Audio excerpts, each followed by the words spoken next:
Assalamualaikum warahmatullahi wabarakatuh semuanya. Perkenalkan nama saya Valen Hatami dari kelas 2C PBSI dengan NIM belakang 077. Pada kesempatan kali ini saya akan memaparkan analisis fonemik saya. Video ini dibuat guna memenuhi UAS fonologi dengan dosen pengampu Ibu Neneng Nurjana. Baiklah, langsung saja kita ke salindianya. Baiklah, ini dia salindianya. Langsung saja kita masuk ke materi. Materi yang akan saya analisis pada kesempatan kali ini ialah analisis fonem dan pasangan minimal, tabel IPA, distribusi fonem, jenis klaster, dan alofon. Yang pertama, analisis fonem dan pasangan minimal. Saya akan jelaskan dulu pengertian fonemik. Fonem adalah satuan bunyi bahasa terkecil yang bersifat fungsional.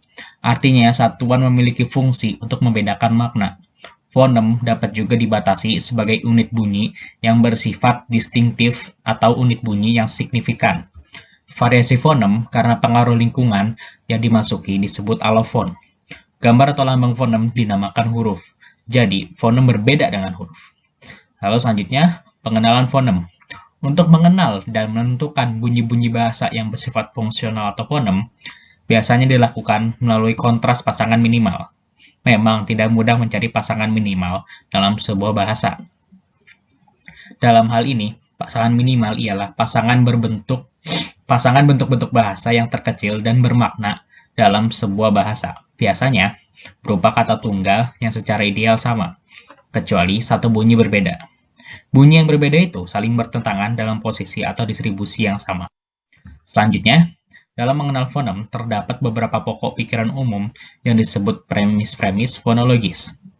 Berdasarkan sifat umumnya, premis-premis bahasa tersebut adalah sebagai berikut. 1. Bunyi bahasa mempunyai kecenderungan untuk dipengaruhi oleh lingkungannya. Yang kedua, sistem bunyi mempunyai kecenderungan bersifat simetris. Yang ketiga, bunyi-bunyi bahasa yang secara fonetis mirip harus digolongkan ke dalam kelas-kelas bunyi atau fonem yang berbeda apabila terdapat pertentangan di dalam lingkungan yang sama. Yang keempat, bunyi-bunyi secara fonetis mirip dan terdapat di dalam distribusi yang komplementer harus dimasukkan ke dalam kelas-kelas bunyi atau fonem yang sama. Jadi, untuk mengenal dan menentukan bunyi-bunyi bahasa yang bersifat fungsional atau fonem, biasanya ditentukan melalui kontras pasangan minimal. Pasangan minimal ini adalah pasangan bentuk-bentuk bahasa yang terkecil dan bermakna pada sebuah bahasa atau kata tunggal yang secara ideal sama, kecuali satu bunyi berbeda. Contohnya, dara dan tara. Di sini kita dapat melihat perbedaannya. Dara dan tara ini pelafalannya mirip, hampir mirip. Tapi dia berbeda karena di sini ada konsonan D dan T. Ya. Sedangkan aranya itu sama. Dan contoh lainnya adalah kalah dan galak. Di sini sama seperti sebelumnya, kita bisa lihat kalau kalah dan galah itu pelafalannya hampir mirip. Hanya dia berbeda itu di konsonan K dan konsonan G. Nah, selanjutnya ada tabel analisis fonem. Di sini saya sudah membuat tabel analisis fonem ya. Kita bisa lihat di sini ada fonem I dan U. Contoh katanya ialah laki dan laku. Di sini fonem I ada di sini dan fonem U ada di sini. Sedangkan LAK mereka itu sama. Di sini laki itu bermakna suami atau pria, dan laku itu bermakna perbuatan, gerak-gerik, tindakan, atau cara menjalankan sesuatu. Lalu ada fonem U dan A.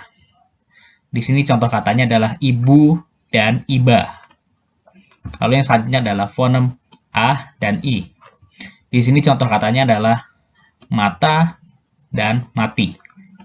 Jadi sampai di sini sudah mulai kelihatan ya ini polanya. Jadi dalam satu kata, di mana kata itu tuh pelafalannya mirip dan hanya berbeda satu huruf saja atau satu fonem saja. Nah, ini kan kita sudah lihat nih fonem, ini fonem vokal ya. Ini juga sama fonem vokal E, atau E dan A. Nih, Sri dan Sari. Sedangkan ri-nya ini sama. Jadi pelafalannya ini mirip, namun ada satu fonem yang membedakan. Nah, selanjutnya adalah fonem konsonan. Seperti ini K dan L pada kapak dan kapal. Di sini fonemnya berbeda di sini nih. Kapak, kalau di sini tuh adalah kapal. Tuh. Lalu ada juga fonem L dan R. Di sini berbeda di sini. Di sini lagu dan di sini ragu. Jadi hanya karena berbeda satu fonem saja, itu bisa membedakan arti. Seperti lagu. Yang satu itu artinya ragam suara yang berirama, lalu ragu dalam keadaan tidak tetap hati atau kurang percaya diri. Sama seperti selanjutnya itu K dan S. Ini pada kaku dan saku. Lalu pada R dan T. Fonem R pada rawu dan fonem T pada tabu. Seperti itu. Selanjutnya ada tabel analisis IPA. Nah, di tabel analisis IPA ini, yang pertama adalah peta vokal. Peta vokal ini itu berdasarkan tabel pertama tadi, atau tabel A. Saya mengambil fonem-fonem vokal, lalu saya petakan di sini. Seperti yang sebelumnya itu ada A, ada U, ada I, dan ada E. Nah, kita bisa lihat di sini, kalau I, itu bisa I itu ya, I, itu pengucapannya tinggi dan ada di depan. I, dapat dirasakan ya, itu dia ada di depan, dan dia itu pengucapannya tinggi. Lalu ada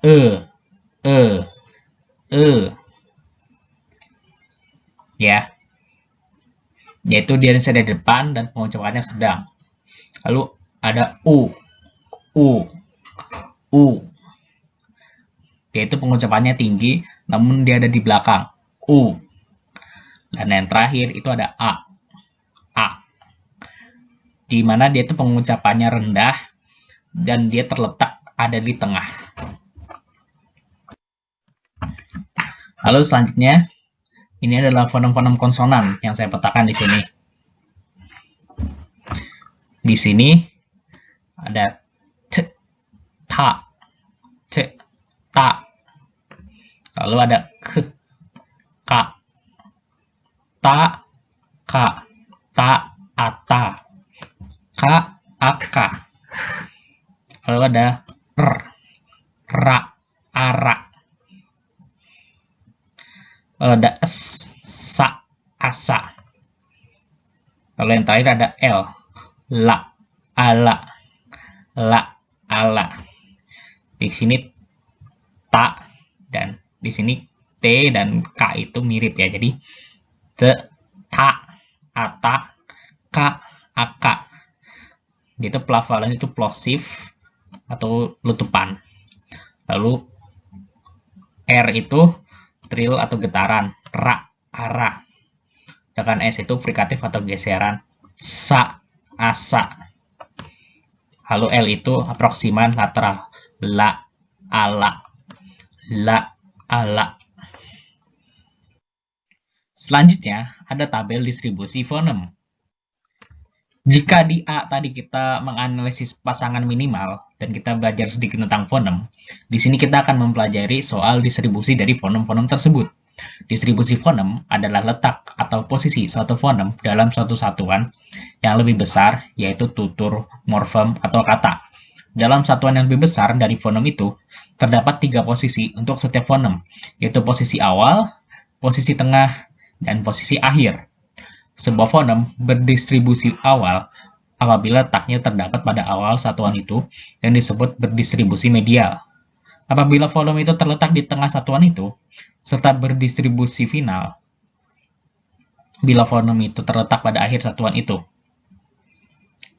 Terdapat 4 cara menentukan distribusi satuan fonem, yaitu dalam tutur, dalam morfem, dan dalam silaba, serta hubungan urutan vokal atau konsonan. Dalam hubungan dengan silaba, fonem-fonem itu dapat berposisi sebagai tumpuk awal atau awal silaba. Inti atau puncak silaba dan koda atau akhir suku. Setiap vokal hanya berfungsi sebagai inti atau puncak silaba. Setiap konsonan hanya berfungsi sebagai tumpuk atau koda. Tidak setiap konsonan menepati distribusi akhir atau final. Nah, di sini kita bisa lihat ya. Di dalam fonem itu ada dua, yakni satu ada diftong, yang satu ada cluster. Perbedaannya adalah kalau diftong dia itu adalah vokal atau aktif seperti ini, santai. Dia ini adalah gabungan antara A dengan I, dan amboy di antara O dengan I, lihai di antara A dengan I, survei di antara E dan I, dan harimau antara A dan U. Lalu cluster, kalau cluster itu tuh dia itu bisa dibilang tuh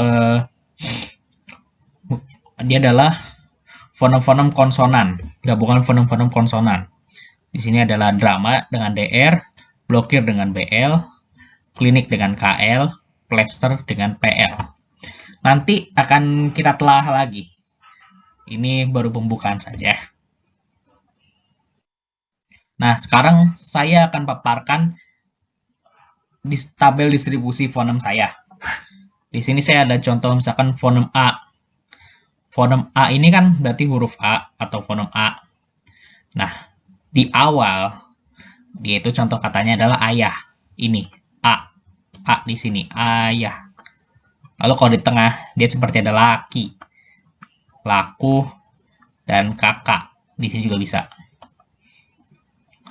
Jadi itu karena di depannya sudah ada huruf lain atau fonem lain, ya ini L, jadi dia terletak di tengah. Lalu di akhir ada iba atau ada mata.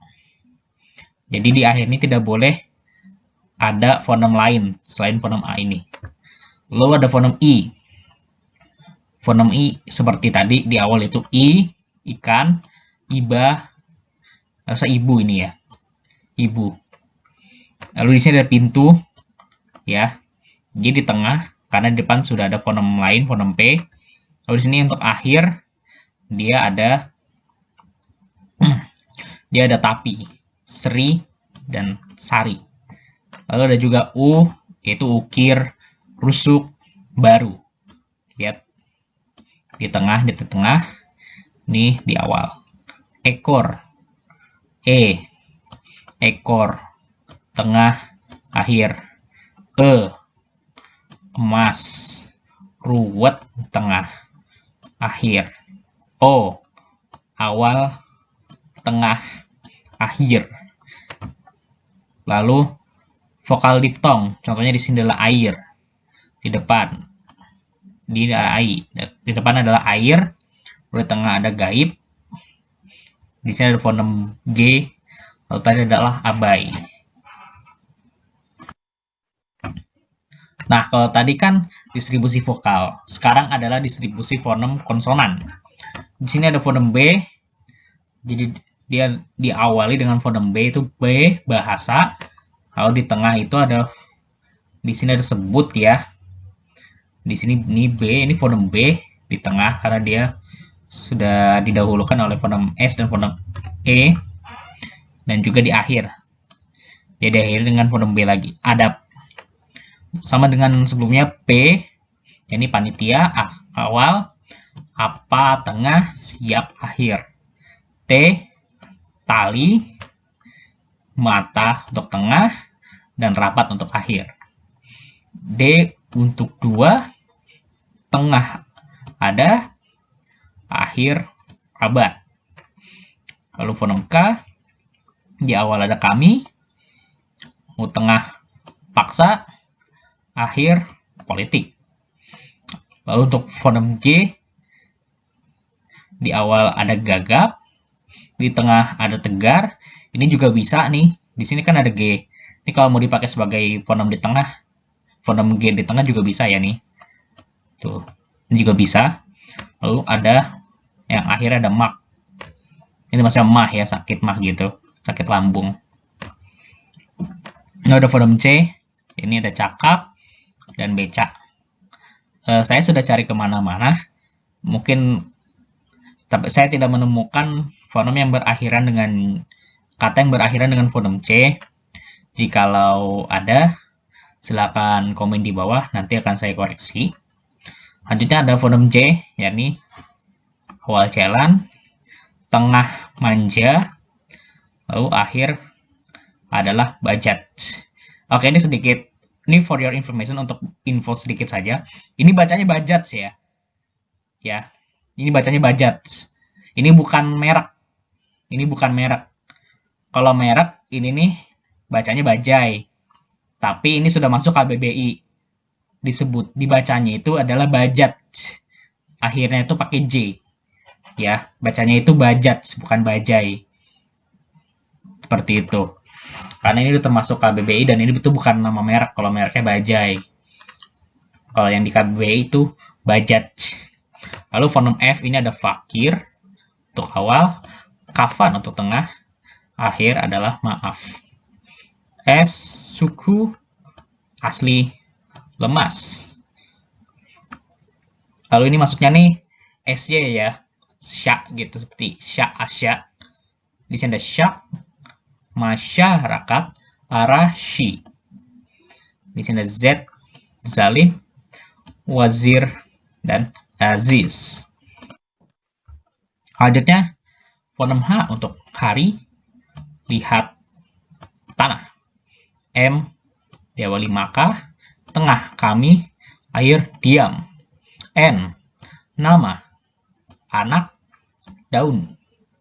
Nah, ini maksudnya adalah NY atau nya. Nya, anya. Di awal ada nyaring. Tengah ada manyun. Ya, sekali lagi saya tidak temukan ya yang berakhiran NY. Kalau misalkan ada, silakan berkomentar di bawah, nanti akan saya koreksi. Nah, ini untuk menandakan eng, ngak, angak, ngilu, angin, pening. Lalu ada fonem R, rima, tari, kembar. L, lambat, mulai, hamil. W, warak, mawar, takrau. Y, Yahudi, mayang, alay. Lalu X ini maksudnya nih adalah ho, ha, aha. Di sini ada ha khusus. Lalu ahi dan tarik. Ini adalah khusus seperti apostrof atau koma atas. Seperti ini. Ka'bah. Dan ini adalah kakak. Ya. Kalau biasanya kan kakak itu ada kak lagi di ujung. Nah, di sini tidak ada. Maka ini menggunakan fonem yang ini. Ya. Dan ini tidak ada yang di awal. Kalau misalkan ada, silahkan berkomentar di bawah. Nanti akan saya koreksi. Baiklah, berlanjut lagi ke 4, tabel jenis klaster. Dalam bahasa-bahasa tertentu, bunyi klaster atau konsonan rangkap, 2 atau lebih, merupakan bagian dari struktur fonetis atau fonotaktis yang disadari oleh penuturnya. Oleh karena itu, pengucapannya pun harus sesuai dengan struktur fonetis tersebut. Sebab, kalau salah pengucapan akan berdampak pada pembeda makna. Sementara itu, klaster dalam bahasa Indonesia muncul sebagai akibat pengaruh struktur fonetis unsur serapan. Jadi ini sedikit info saja. Kalau klaster ini tidak hanya ada di bahasa Indonesia saja, ada juga di bahasa-bahasa lain ya. Ya, ada juga di bahasa-bahasa lain seperti ada di bahasa Inggris ataupun bahasa Jepang dan bahasa lainnya seperti itu. Selanjutnya saya akan memaparkan tabel jenis klaster yang sudah saya buat. Di sini adalah seperti ini, klaster itu ya. Jadi misalkan ini adalah klaster BR. BR, katanya itu adalah Brahmana. Di sini adalah BR-nya. Brah, titik mana. Ya. Lalu ada struktur silabelnya. Nah, struktur silabelnya ini nih, yang hanya ada klasternya saja, yaitu adalah BRAH, brah. Yakni konsonan, konsonan, vokal, konsonan. Konsonan, konsonan, vokal, konsonan. Nah, lalu di sini di struktur fonotaktiknya ada ini O ini untuk onset, lalu N ini untuk nukleus, dan K-nya untuk koda. Ya, urutannya adalah O, N, K. Onset, nukleus, koda. Ya. Jadi sini adalah onset, onset 2 kali, baru nukleus, koda. Jadi labelnya terbuka. Lalu di klaster BL, blokir. Ya. Yang tadi itu yaitu adalah konsonan, konsonan, vokal ya. B konsonan, L konsonan, O-nya vokal. Nah, B dan L itu adalah dua-duanya onset. Ini onset, onset, dan O-nya baru nukleus. Dia bersifat terbuka. Oh ya, kenapa jenis silabel yang pertama ini, kenapa Brahmana itu terbuka? Karena dia ujungnya itu walaupun konsonan, tapi dia adalah H. Ya, walaupun konsonan, tapi karena dia adalah H, maka dia terbuka. Baik, langsung saja ke selanjutnya itu adalah brankas. B, R, A. Nah, ini menggambarkan eng ya, tapi hanya satu fonem saja. Jadi konsonan, konsonan, vokal, konsonan. BR itu onset, onset. Onset, onset. Lalu A-nya itu nukleus. Dan eng-nya itu adalah koda. Seperti itu. Lalu ada BH itu untuk bineka ya, B. Yaitu konsonan, konsonan, vokal. Onset, onset, nukleus. Ada lagi PH untuk Mahabharata. Di sini ya. Ini seperti sama, konsonan, konsonan, vokal. Onset, onset, nukleus, terbuka. BL ada blond. Maaf, maksudnya blong. Ini konsonan, konsonan, vokal. Onset, onset, nukleus, koda, tertutup. BR ada brokoli. Konsonan, konsonan, vokal, onset, onset, nukleus, karena dia BRO, dia terbuka. Lalu ada BR pada cutbray, ya, dia ini cluster, tapi juga diftong, karena di sini ada fonem I. Konsonan, konsonan, vokal, vokal, BR-nya itu adalah onset, onset, lalu I-nya adalah nukleus, nukleus, dan ini bersifat terbuka. Februari, konsonan, konsonan, vokal, onset, onset, nukleus. Gamblang, blang, konsonan, konsonan, vokal, konsonan, onset, onset, nukleus, koda, tertutup. Blus, konsonan, konsonan, vokal, onset, onset, nukleus, koda. Amblas, nama seperti tadi ya, konsonan, konsonan, vokal, konsonan, onset, onset, nukleus, koda, tertutup. Ini juga sama, ambiar, konsonan, konsonan, vokal, konsonan, onset, onset, nukleus, koda, tertutup. Lalu yang terakhir ada table allofon. Definisi.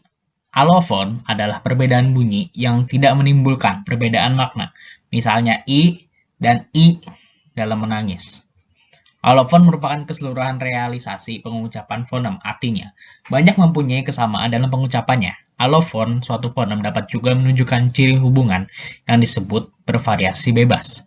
Allofon-allofon demikian dapat dipertukarkan di tempat yang sama. Hal ini dapat terjadi terutama karena alat ucapan manusia pada dasarnya tidak mampu melafalkan dua bunyi yang benar-benar sama berturut-turut. Allofon adalah variasi fonem yang tidak membedakan arti. Allofon dituliskan di antara dua kurung siku. Kalau P yang lepas atau terbuka, kita tandai dengan P seperti ini. Sedangkan P yang tidak lepas atau tertutup, kita tandai dengan seperti ini. Maka dapat dikatakan bahwa dalam bahasa Indonesia, fonem P memiliki dua allofonnya ini. P ini untuk yang terbuka, dan P yang seperti ini untuk tertutup. Nah, ini adalah tabel allofon yang sudah saya buat, ya. Nah, allofon yang saya buat ini adalah allofon vokal, ya. Di sini ada fonem A. Fonem A itu mempunyai dua allofon, yaitu A seperti ini, dia terbuka. Seperti dalam kata saku, saku. Di sini tidak ada fonem lainnya, jadi dia terbuka. Lalu ada A seperti ini dalam kapal. Dan di sini kita bisa lihat setelah A ini ada fonem L. Berarti dia tertutup. Lalu fonem I itu seperti ini bentuknya. Seperti dalam ikan, dia tidak ada fonem lain, ya. Lalu untuk yang tertutup ini ada seperti ini pada tarik. Di sini ada fonem K. Ini membuat dia tertutup seperti itu. Lalu ada dalam fonem U. Dia allofonnya seperti ini ya. U. Seperti pada lagu, dia tidak ada fonem lainnya. Lalu untuk tertutupnya, dia bentuknya seperti ini. Duduk. Karena dia ada fonem K. Maka dia tertutup. Lalu untuk E, dia seperti seri, ya. Dia terbuka karena tidak ada fonem lain. Ini untuk yang tertutupnya seperti ini. Dia ada fonem M, maka dia tertutup. Lembaga. Lalu untuk O, oli, dia seperti ini terbuka. Lalu untuk yang tertutupnya dia seperti ini, seperti dalam tongkat. Karena dia adalah ada eng, ya, maka dia tertutup. Sekian presentasi singkat dari saya. Terima kasih atas perhatian teman-teman semua. Semoga kita bisa bertemu kembali di kesempatan yang lainnya. Sekian dari saya. Assalamualaikum warahmatullahi wabarakatuh.